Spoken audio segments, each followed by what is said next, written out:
Hello, my name's Richard Price, and I'm the author of The Owner of the Sea, 3 Inuit Stories Retold.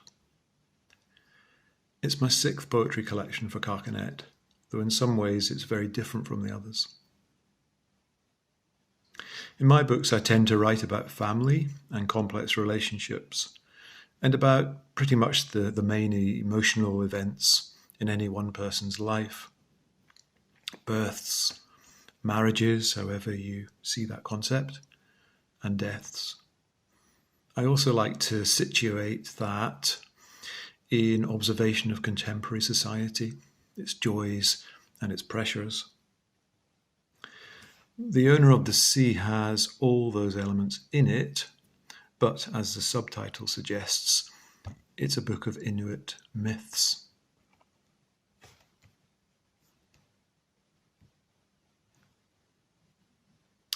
They were not poems in the original tradition. They were stories told by expert storytellers. So writing the book was a major piece of shape-shifting. Humans become animals in many of the incidents in the book. In the same way, the stories have changed form by becoming a collection of poems in sequences. Each poem drives the narrative onto the next, maybe like scenes in a film. They use a stripped-down modern idiom. So I've avoided bardesquerie or faux epic talk. It's not that kind of book. And I hope the original myths, which are powerful, challenging, beautiful, they still shine through. I hope so.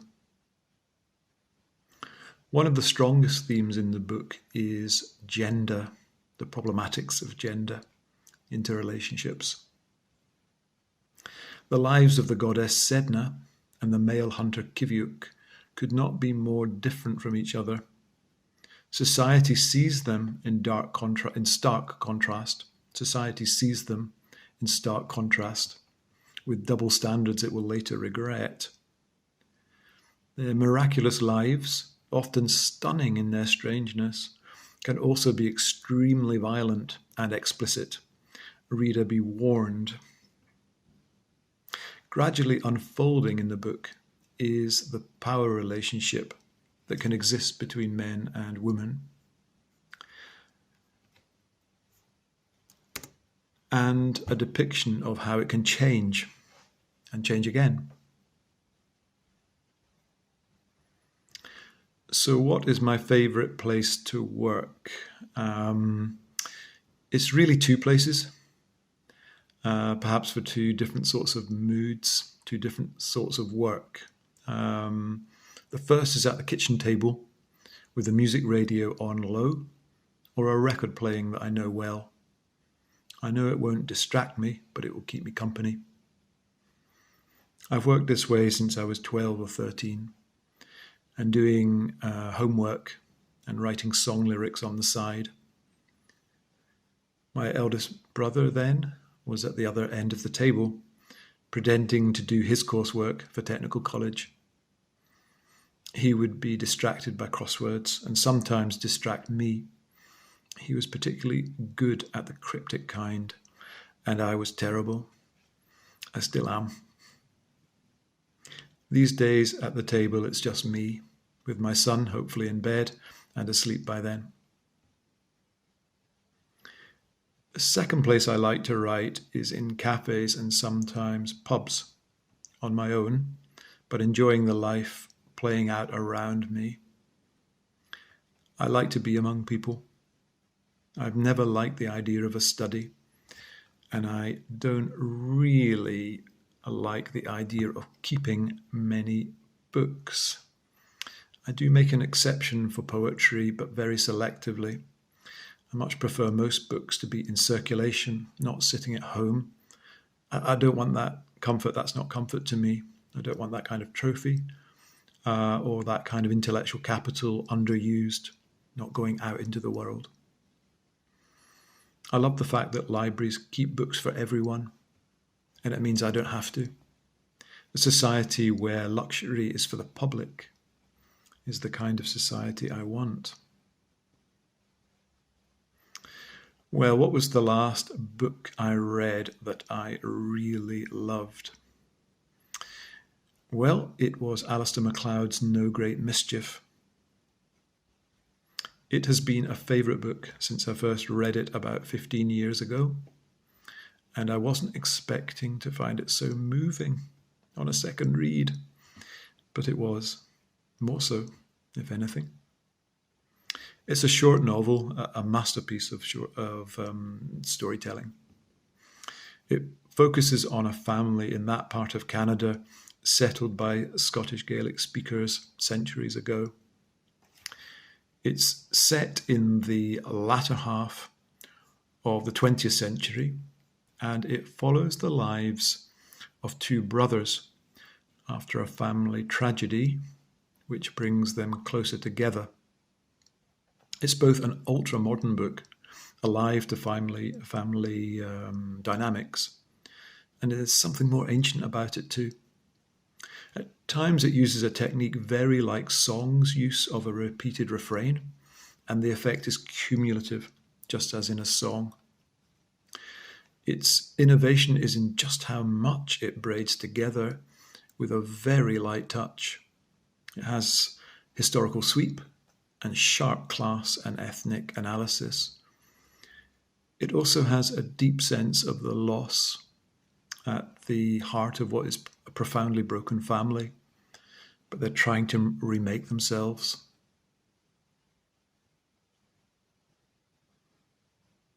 Well, how did I put the current book together? Asks my invisible friend. Well, putting my book together, I was trying to see how I could hybridize the very ancient with a contemporary way of saying. The book began as just a dozen or so poems I had written for the artist Ronald King. He had lived in Canada in the 1950s and 60s and had been very struck by the myth of Sedna. It had stayed with him for more than 50 years, and it was only then that he invited me to make some poems for his artist book, which he was making about her. Well, the commission became much more than that as I began to read more and more about Sedna and then about Kiviuk.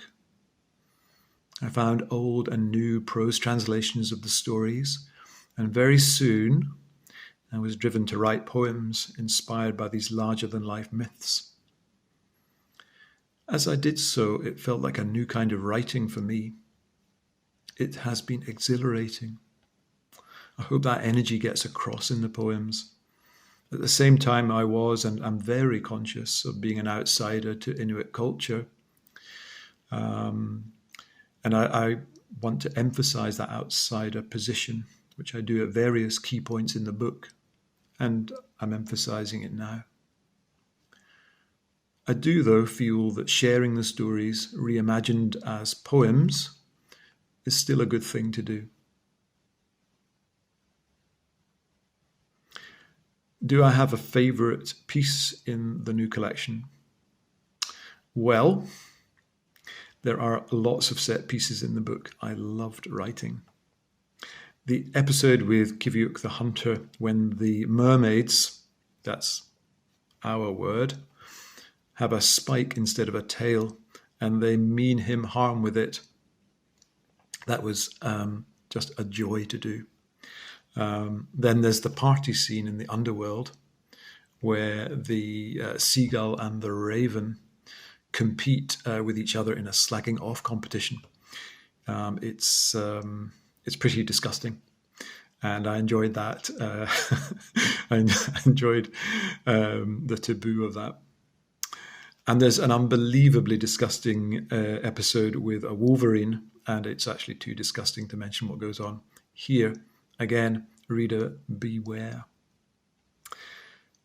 But I suppose my favourite poem is technically a very simple one. It's when Sedna, the sea goddess, has had puppies with a dog called Husband. The puppies are now in fear of their lives, as Sedna's father wants to kill them. She makes sure they're safe and in so doing creates all the peoples of the world: the Inuit, the Native Americans, and the Europeans. That's the world that's imagined in the myth.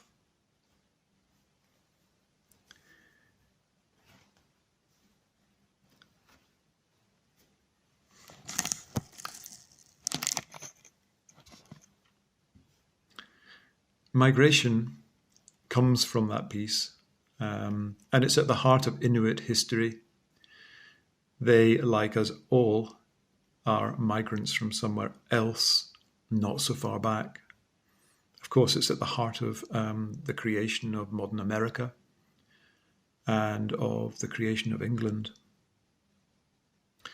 Those facts are not always acknowledged.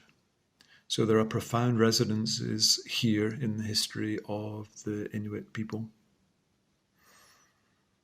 That said, my favourite nation in the poem is the last nation Sedna creates, the invisible people.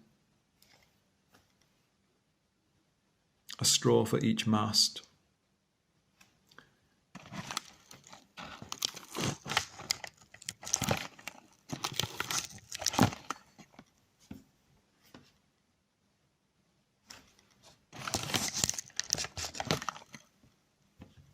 A straw for each mast. I use a straw for each mast, and with a word all the craft of full size. The oldest set of children I teach to build stone houses and then set them off. These are the first true people. The next set of children I equip with bow and arrow and then set them off. These are the people who live in the south, our difficult neighbours.